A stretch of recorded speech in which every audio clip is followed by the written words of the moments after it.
everyone, welcome to my YouTube channel.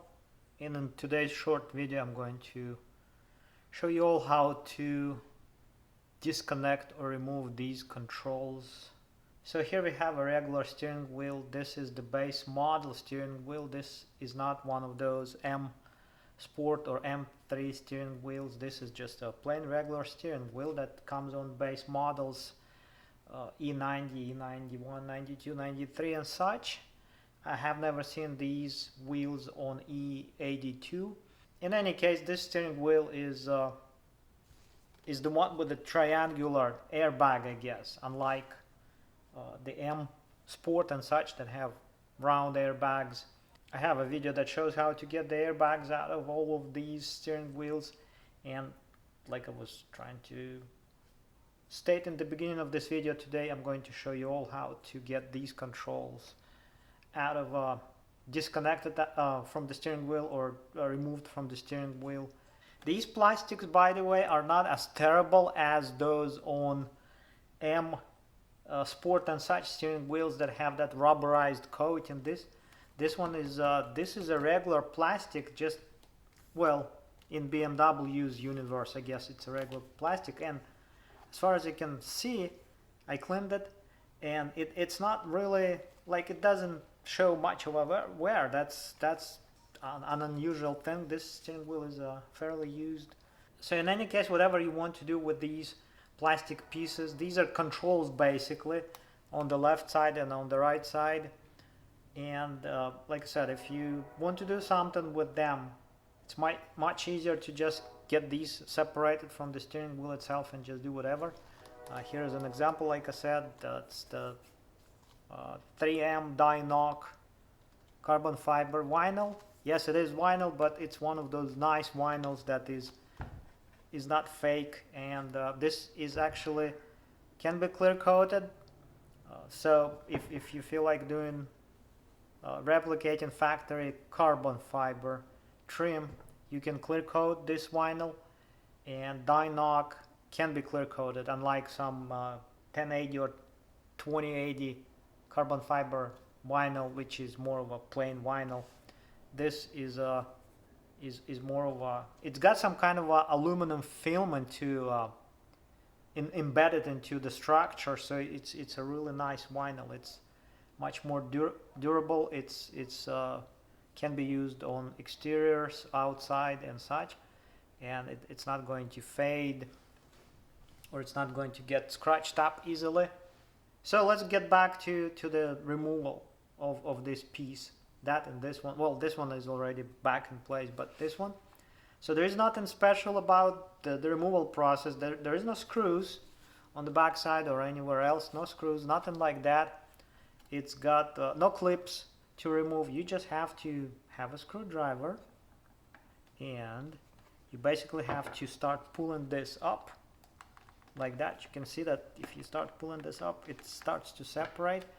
You can use a screwdriver to help, or, well, I guess it's probably not a good idea to use a screwdriver. You better use some kind of a plastic clip removal tool, because a screwdriver is still a piece of a metal that can potentially damage things, because the plastics on the back side of this those plastics are fairly fragile, so you kind of have to be careful.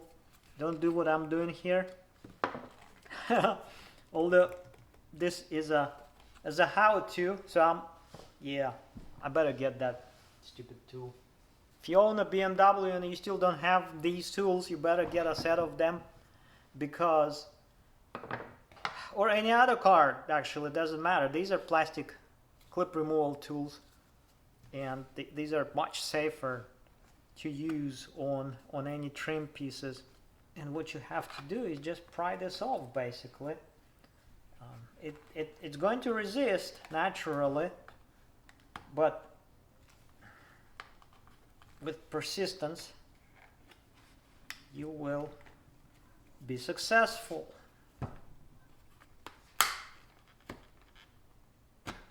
Yep, there is a back kind of a cover on this thing, and you have to be careful and not break it.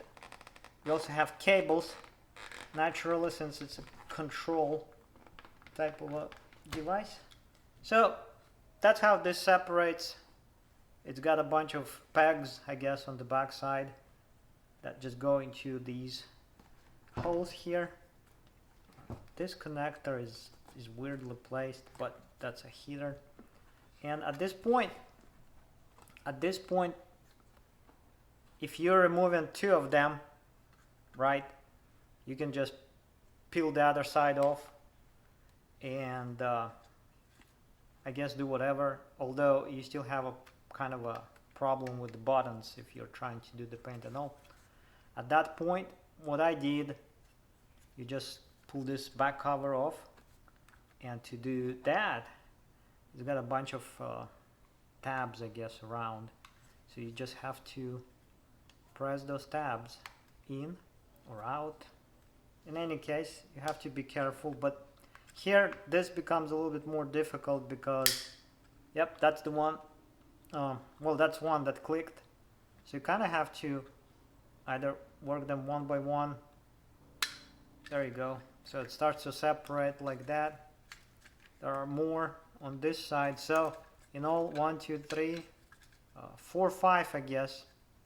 Yep, 5 tabs or 5. Yep, let's call them tabs. So I guess the idea here is to press the screwdriver, push the screwdriver, this is a perfect size, into this slot and just twist it this way and press the tab in, or you can actually... The problem with this, if you start pushing the bottom part out, you can just crack this and break, and then it would have a... You would have to use epoxy or something, or RTV to glue these things together, which is never fun. Number 5. In any case, then this thing separates like this. So this is basically the base of the control. Rubberized buttons, and there are LEDs too. So we can put this aside. The other side works the same way. At this point you have 3 buttons, and what you have to do here, so these two, they come out like that, and then you have 2 tabs like that, or I don't know what those are. Contacts, I guess. Those are plastic things that are actually sitting inside of this button, rocker switch, I guess, and they just push against the switch on the motherboard on the PC board. So don't lose these things. And at this point you have just one button rocker switch left. This one has 2, I guess, 2 pivot points. And what you have to do, you cannot really pull it out or press. If you just start to press it out, if you try to press it out, it's not going to work. You have to find those points, and they're in the middle, and you have to push them. Oh, come on. Or you can use this screwdriver and another small screwdriver. I don't have one, so I can use scissors. Oh, come on. In any case, that's the idea. Push the tab, or I don't know if it's a tab. Well, I don't know what to call it really. It's a pivot type of a point, since it's a rocker switch. Let me get it out and I will explain what it's... Aha, there you go. Out one side and out the other side. This tank has a hole,